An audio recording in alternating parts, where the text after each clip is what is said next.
Light bulb, जिसके बिना हमारी पूरी दुनिया अधूरी और अंधेरी है। बल्ब का आविष्कार सबसे पहले 1000 कोशिशों के बाद 1889 में किया गया थॉमस अल्वा एडिसन द्वारा। लेकिन उनके द्वारा आविष्कार किया हुआ बल्ब इनकैंडेसेंट बल्ब था, जो कि काफी ज्यादा इलेक्ट्रिसिटी कंज्यूम करता था। फिर समय के साथ वैज्ञानिकों ने CFL और LED बल्ब का इन्वेंशन किया, जो कि इनकैंडेसेंट बल्ब के मुकाबले काफी ड्यूरेबल और लेस इलेक्ट्रिसिटी कंज्यूमर थे। खैर, ये तो समय की बात थी, मगर क्या आपको पता है कि ये बल्ब जलते कैसे हैं? आज के इस वीडियो में हम इसी टॉपिक के बारे में जानने वाले हैं, तो वीडियो को आखिर तक देखिएगा, क्योंकि वीडियो काफी यूनिक और धमाकेदार होने वाली है। और वीडियो स्टार्ट करने से पहले अगर आपने हमारे चैनल को सब्सक्राइब नहीं किया है तो कर दीजिए, और साथ ही बेल आइकन ऑन कर दीजिए, जिससे आपको नोटिफिकेशन मिलती रहे ऐसी ही वीडियोस की। और अगर आपने हमारे चैनल को सब्सक्राइब कर दिया है तो बहुत बहुत धन्यवाद। So let's get started.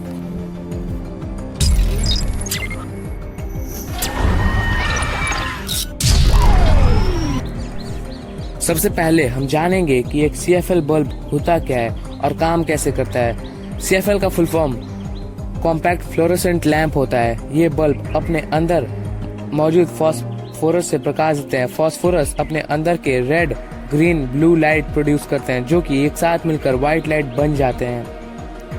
ये फास्फोरस पिगमेंट CFL में बने ग्लास ट्यूब के अंदर कवर रहते हैं, और इनके ग्लास ट्यूब ट्विस्टेड फॉर्म में रहते हैं, आप देखे होंगे, ताकि कम से कम जगह कंज्यूम करें। अब चलिए जानते हैं कि ये काम कैसे करते हैं। जब इलेक्ट्रिसिटी का स्विच ऑन होता है, तब हाई वोल्टेज में इलेक्ट्रिसिटी उसके अंदर मौजूद मरकरी वेपर से पास करती है, जिसके कारण मरकरी एटॉम के इलेक्ट्रॉन हाईली एक्टिव हो जाते हैं। और जैसा कि आप जानते हैं कि इलेक्ट्रॉन्स एनर्जी एब्जॉर्ब कर लेने के बाद एक एनर्जी लेवल से दूसरे एनर्जी लेवल में चले जाते हैं, तो ठीक यही मरकरी एटॉम्स के साथ भी होता है। ये इलेक्ट्रॉन्स इलेक्ट्रिक एनर्जी एब्जॉर्ब करके हायर एनर्जी लेवल में चले जाते हैं।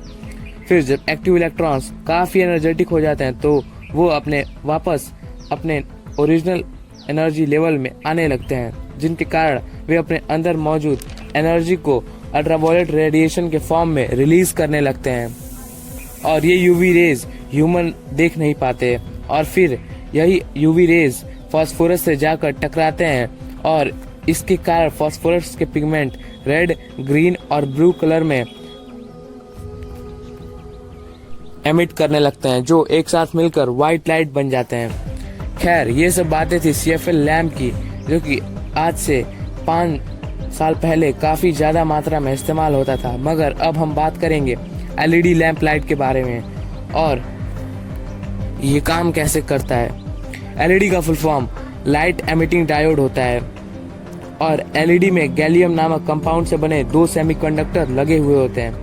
पहला नेगेटिव टाइप सेमीकंडक्टर होता है और दूसरा पॉजिटिव टाइप सेमीकंडक्टर होता है। और जब LED लैंप लाइट का स्विच ऑन होता है, तब इलेक्ट्रॉन्स नेगेटिव सेमीकंडक्टर से पॉजिटिव सेमीकंडक्टर में फ्लो करने लगते हैं, और पॉजिटिव सेमीकंडक्टर में मौजूद होल्स को भर देते हैं, और इलेक्ट्रॉन का एनर्जी लेवल घटने लगता है, जिसके कारण उनमें एनर्जी लॉस रिलीज होता है एक फोटोन के रूप में।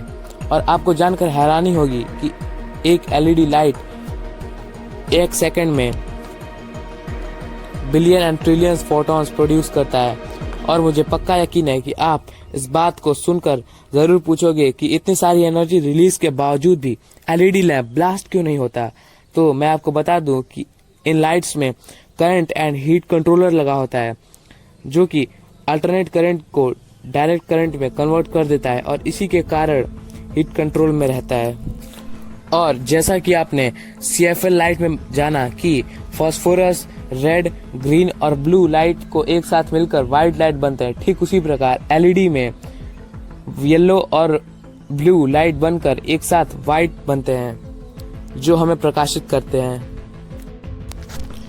अब आप बोलोगे कि भाई तूने तो सारे बल्ब्स के बारे में बताया, अब वो बल्ब के बारे में भी बता दो जो आज से हम 10-15 साल पहले पीला वाला बल्ब इस्तेमाल करते थे।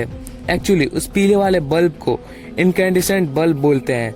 20वीं सदी में इसका इस्तेमाल भरपूर हुआ, और मैं आपको बता दूं कि ये काफी ज्यादा पावर खींचता है।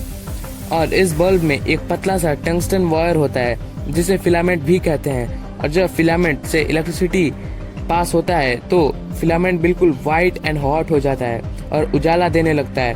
अब आप पूछोगे कि इतनी हॉट देने के बावजूद वायर जलता क्यों नहीं, तो इसका जवाब है कि ये बल्ब इनर्ट गैसेस से बने होते हैं और ये इनर्ट गैसेस बिल्कुल स्टेबल होते हैं। और इन तीनों CFL, इनकैंडेसेंट और LED लैंप लाइट में हम LED का इस्तेमाल इसलिए करते हैं क्योंकि एक LED बल्ब केवल 9 वाट का पावर कंजम्पशन करता है और वो 25,000 आवर्स तक उसका लाइफ टाइम रहता है, जबकि एक CFL बल्ब का पावर कंजम्पशन 18 वाट होता है और उसका लाइफ स्पैन 8,000 आवर्स होता है, जबकि इनकैंडेसेंट बल्ब के पावर कंजम्पशन 16 वाट होता है और इनका लाइफ स्पैन 1200 आवर्स का होता है। इसीलिए हम इन सब में LED लैंप लाइट को सबसे ज़्यादा प्रेफर करते हैं क्योंकि ये सबसे ज़्यादा ड्यूरेबल और लेस इलेक्ट्रिसिटी कंज्यूमर होता है और काफ़ी इको फ्रेंडली भी होता है। तो इसी के साथ ये वीडियो ख़त्म हुई। वीडियो कैसी लगी कमेंट में ज़रूर बताएं।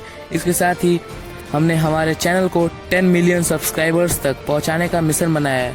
तो मेरी आपसे एक छोटी सी रिक्वेस्ट है कि हमारे चैनल को सब्सक्राइब जरूर कर दें, इससे हमें हमारे मिशन को कंप्लीट करने में सहायता मिले और बने रहें हमारे चैनल पे। साथ ही रोज विजिट करें हमारे चैनल पे क्योंकि हर दूसरे दिन वीडियोस आती रहेंगी। So please cooperate to complete our mission. Stay motivated, stay learning. See you again.